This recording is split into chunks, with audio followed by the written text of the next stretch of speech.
Hello mga idol, mag-iihaw tayo ngayon ng hito na aming alaga dahil sa hindi makapagtrabaho muna si Mrs. Dahil sa nagpapagaling pa ako muna yung magluluto nito.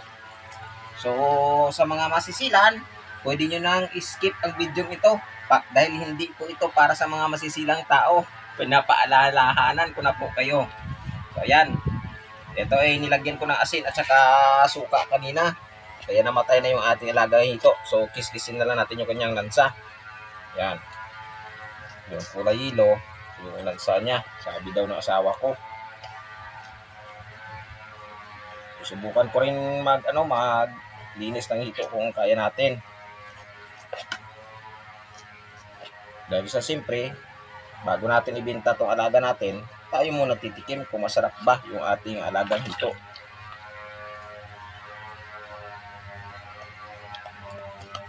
Kanya-kanya na daw yung mga nakapalibot na lansa ng ating alagang hito, sabi ni Mrs.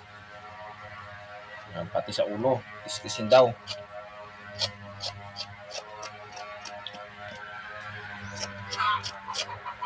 Yan.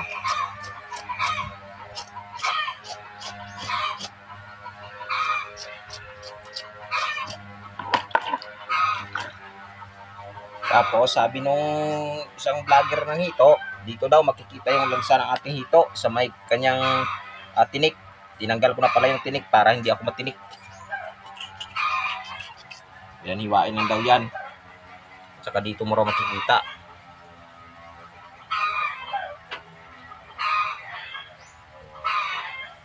Ito siya yung kulay pula. Yan. Ito daw yung kanyang lansa. Kabilaan.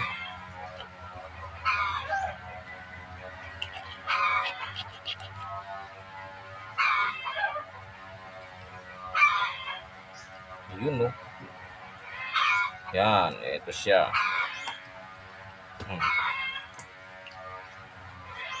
Parang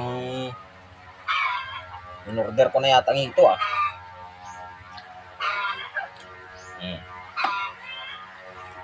Siyempre, tanggalan natin ang laman loob.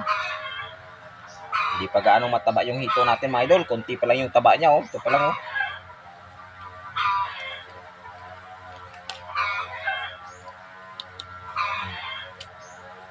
Linisin mo yan mamaya. Ayos. Ganito yung itsura ng speech ni Match Mechanic. Waskag ang kahintang. Oh. Hindi mo naman makakain yung ulo. Bakit mo pa ano? Oh, di ba? Ito yung ni Match Mechanic na sabi niya, waskag ang kahintang. Oh, di ba? Waskag talagang kahintang. Yung ulo niya waskag. Wala na ulo. Sa bagay, hindi naman nakakain yung ulo eh. Kaya mas mabuti pang waskag yung kahintang. Shout out pala kay Match Mechanic. Oh, ito na, waskag yung kahintang. Oh, di ba? Ayun, no? Waskag ang kahintang. Yan, so tumpok na. Mga idol, oh.